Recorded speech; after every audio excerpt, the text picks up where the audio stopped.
اور نہ ہی دیگر امور جو ہے ملحوظ خاطر رکھے جاتے ہیں. لہٰذا نکاح کا جو ہماری سوسائٹی میں مروج طریقہ ہے سنت کے مطابق وہی نکاح ہے. اور جو نکاح اس طور پر کیے جائے کہ نکاح کی تمام شرائط اس میں ہوں، لیکن دل میں یہ صرف نیت ہو کہ میں وقت مقررہ پر اس کو طلاق دے دوں گا، تو اصولاً یہ قائم ہو جائے گا، لیکن انتہائی ناپسندیدہ ہے، جس کے بارے میں امام مالک اور امام اوزاعی کا قول میں نے نقل کر دیا ہے. اور بقیہ جو اس کے علاوہ نکاح ہیں وہ سب باطل اور ناجائز ہیں اور حرام کے زمرے میں ہیں. جزاک اللہ خیر مولانا صاحب. اگلا سوال متحدہ عرب امارات سے ایک صاحب نے پوچھا ہے کہ 2016 میں کسی شخص نے دوسرے شخص کو 20 گرام سونا قرض کے طور پہ دیا، اور اس وقت سونے کی قیمت 130 درہم پر گرام، اور اب جب قرض دینے والا اس کو تقاضا کر رہا ہے کہ وہ قرض واپس کیا جائے اس کا، تو اب اس سونے کی قیمت قریباً 200 درہم پر گرام ہے. تو اب قرض کی ادائیگی کس طرح کی جائے گی، اور اگر یہ رقم جو ہے زیادہ ہوتی ہے تو کہیں یہ زیادتی سود میں تو نہیں آتی؟ بہت اچھا سوال ہے یہ معاملات سے متعلق، اور عام طور سے قرض میں ایسی چیزیں پیش آتی ہیں. جی. اصول اس میں یہ ہے کہ جتنا سونا قرض میں لیا گیا تھا اتنا ہی سونا وزن کے حساب سے دوبارہ لوٹانا ہوگا، اگرچہ اس کی قیمت زیادہ ہے، اور قیمت کی زیادتی جو ہے وہ سود میں نہیں آئے گی بلکہ وہ سونے کی قیمت ہے. تو جتنا وزن لیا گیا تھا 20 گرام اتنا ہی 20 گرام دوبارہ لوٹانا ہوگا. ہاں، اگر صاحب قرض اس بات پر راضی ہو جاتا ہے کہ اس کو سونے کی 20 گرام سونے کی موجودہ جو قیمت ہے، یعنی 200 درہم جیسے کہا گیا ہے، وہ قیمت اگر لینے پر راضی ہوتا ہے اور وہ کہتا ہے مجھے سونا نہ دے دیں، قیمت دے دیں، تو اس کی گنجائش ہے، اس کی رضامندی تو اس کو قیمت دی جائے گی، لیکن موجودہ قیمت ہی دی جائے گی. گزشتہ قیمت جو 130 درہم تھی اس حساب سے نہیں دی جائے گی. جزاک اللہ خیر مولانا صاحب. اگلا سوال ابو ظبی سے ایک صاحب نے پوچھا ہے کہ کھانے میں جیلاٹین پاؤڈر یوز ہوتا ہے، استعمال ہوتا ہے، اس کے استعمال کا کیا حکم ہے؟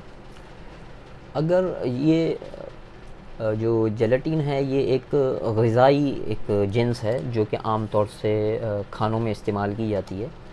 اگر یہ حرام جانوروں کی ہے یا حلال جانور لیکن غیر ذبح شدہ، یعنی مردار ہونے کی صورت میں ان سے حاصل کیا گیا ہے اور وہ یقینی طور پر ان کھانے کی چیزوں میں اشیاء میں شامل ہے، تب تو اس کا استعمال ناجائز ہوگا.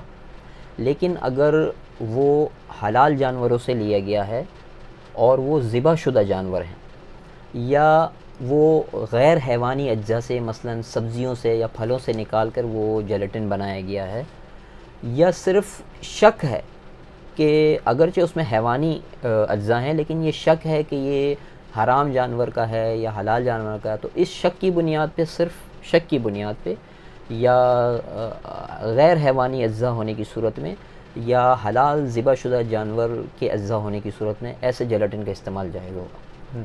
جزاک اللہ خیر مولانا صاحب.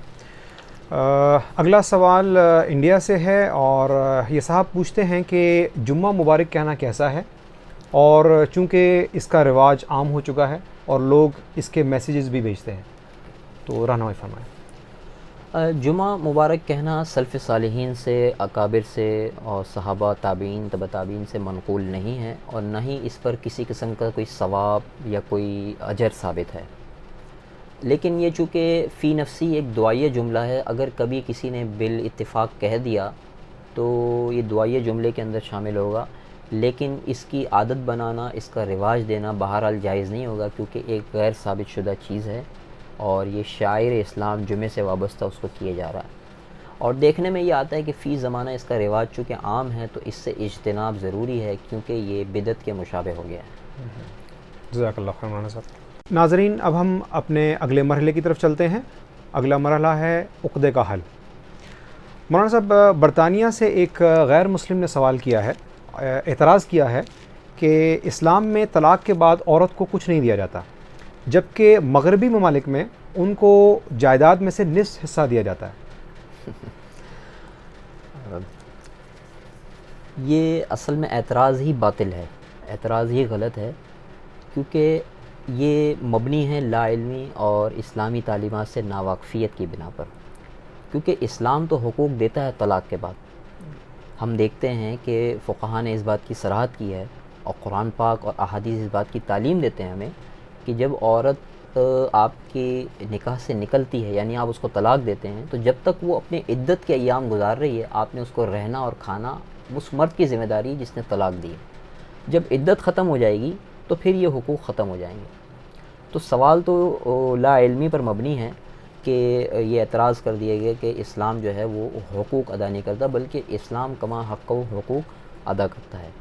دوسری جانب اگر ہم دیکھتے ہیں تو قرآن پاک کی جو تعلیمات ہیں وہ یہ ہیں، اللہ پاک سورہ طلاق میں فرماتا ہے کہ فَلْيُنْفِقْ ذُو سَعَةٍ مِّن سَعَتِهِ وَمَنْ قُدِرَ عَلَيْهِ رِزْقُهُ فَلْيُنْفِقْ مِمَّا آتَاهُ اللَّهُ، کہ تم میں سے جو صاحب مال صاحب وسعت ہیں وہ بھی اپنی عورت پہ خرچ کریں، اور جو کم مال والے ہیں جن کی آمدن یا جن کا مال کم ہے وہ بھی ذمہ دار ہیں اس بات کے کہ وہ اپنی حیثیت و طاقت کے مطابق اس عورت کا خرچ اٹھائیں۔ اسی طرح اللہ پاک قرآن پاک میں فرماتا ہے وَعَلَى الْمَوْلُودِ لَهُ رِزْقُهُنَّ وَكِسْوَتُهُنَّ بِالْمَعْرُوفِ، کہ معروف طریقے پر اس کا کھانا پینا اور اس کا پہننا لباس مرد کی ذمہ داری ہے۔ اسی طرح تیسرا اللہ پاک فرماتا ہے اسکنوہن من حیث سکنتم، کہ جس طریقے سے جس معیار سے جہاں تم رہتے ہو اسی طریقے اور معیار سے تم نے جو ہے اپنی عورت کو بھی رکھنا ہے۔ تو حقوق تو اسلام بالکل دیتا ہے، طلاق کے بعد بھی دیتا ہے، اور یہ تو وہ حقوق ہیں جو زندگی میں ہیں۔ سوال اصل میں یوں ہونا چاہیے تھا، اور جو ہونا چاہیے وہ یہ ہے کہ طلاق سے تو رشتہ ختم ہو گیا، حقوق ہی ختم ہو گئے۔ جب حقوق باقی تھے اور رشتہ قائم تھا تب اس کی کتنی پاسداری اور حقوق کی ادائیگی کی گئی ہے۔ تو اسلام تو طلاق سے پہلے، یعنی جب معاشرت آپ کے قائم ہے، رشتہ قائم ہے، اس کے لیے ذمہ داریاں بتا رہا ہے، رہنے کی، کھانے پینے کی۔ حتیٰ کہ ایک روایت میں آتا ہے کہ رسول اللہ صلی اللہ علیہ وسلم نے یہ بھی فرمایا کہ تم پر عورت کا رہنا، اس کا کھانا جو ہے معروف طریقے سے تمہاری ذمہ داری ہے۔ تو یہ تو ہماری تعلیمات ہیں۔ جبکہ ہم مغربی جو معاشرہ ہے اس کو ہم دیکھتے ہیں تو وہاں جو ہے عورت کام بھی کر رہی ہے، عورت جو ہے وہ اپنی ضروریات خود پوری کر رہی ہے۔ تو سوال یہاں پر یہ ہوتا ہے کہ اسلام پہ جب اعتراض کیا گیا ہے تو اسلام تو اس رشتے کے قائم ہونے سے پہلے اور اس کے ختم ہونے کے بعد بھی حقوق ادا کر رہا ہے۔ جبکہ ہم اگر مغربی معاشرے کو دیکھتے ہیں تو وہاں ہم یہ دیکھتے ہیں کہ جب وہ رشتہ قائم ہوتا ہے تب حقوق ادا نہیں ہوتے، بلکہ عورت خود ملازمت بھی کر رہی ہوتی ہے، عورت خود اپنی ضروریات پوری کر رہی ہوتی ہے، اور مرد ان چیزوں سے غافل ہوتا ہے۔ اور جو یہ اعتراض کیا گیا ہے کہ کہا گیا ہے کہ اس خیال کرتے ہوئے عورت کا اس کو نصف جائیداد دی جاتی ہے، اگر اس قانون کا تجزیہ کیا جائے تو حقیقت یہ ہے کہ دی نہیں جاتی بلکہ یہ جائیداد دلوائی جاتی ہے۔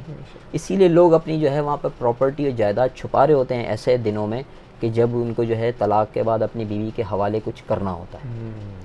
اور عام طور سے اسی قانون کی وجہ سے ہم یہ سمجھتے ہیں کہ طلاق کی شرح اس لیے بھی زیادہ ہے کہ وہاں عورتیں جب دیکھتی ہیں کہ میرے ساتھ زیادتی ہو رہی ہے، میرے حقوق میرا شوہر ادا نہیں کر رہا، تو اسے یہی حربہ نظر آتا ہے کہ میں طلاق لے لوں اور میں اس کی جائیداد میں سے اتنا مال لے کر اپنی ضروریات کو پورا کر لوں۔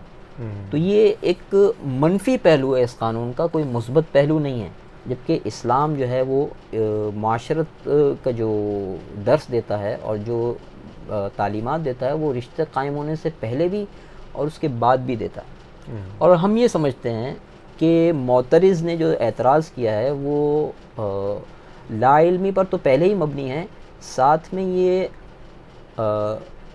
کسی حد تک احساس کمتری میں مبتلا ہیں، اور چونکہ ان کی جائیداد میں سے مال لیا جا رہا ہے تو وہ یہ سمجھتے ہیں کہ جب کسی سوسائٹی اور کسی مذہب میں یہ قانون نہیں ہے تو ہم سے کیوں لیا جاتا ہے۔ تو وہ لاشعوری طور پر حسد میں اسلام پر اعتراض کر رہے ہیں کہ اسلام جو ہے حقوق نہیں دیتا، جبکہ اسلام تو دیتا ہے۔ اور یہ ایک ایسا منفی پہلو ہے مغربی قانون اور وہاں کے معاشرے کا کہ وہ ان باتوں میں، ان تعلیمات میں، ان آداب زندگی میں ہر اعتبار سے جو ہے وہ پستی کا شکار ہے۔ اور اسی تعلیمات اور اسی اصول کے ذریعے اسلام جو ہے ہر اعتبار سے اپنی معاشرت میں انتہائی منظم اور مرتب اور منظم ہے، اور تمام مذاہب اور تمام مراسم اور تمام قسم کے رواج اور قوانین سے الحمدللہ فائق اور بالا تر ہے۔ الحمدللہ۔ جزاک اللہ خیر مولانا صاحب. ناظرین، اس وقت ہماری نشریات اختتام پذیر ہوتی ہیں. آپ کا بہت بہت شکریہ. مولانا صاحب آپ کا بہت بہت شکریہ آپ کی تشریف آوری کا. جزاک اللہ خیر. جزاک اللہ خیر. ناظرین السلام علیکم ورحمۃ اللہ وبرکاتہ.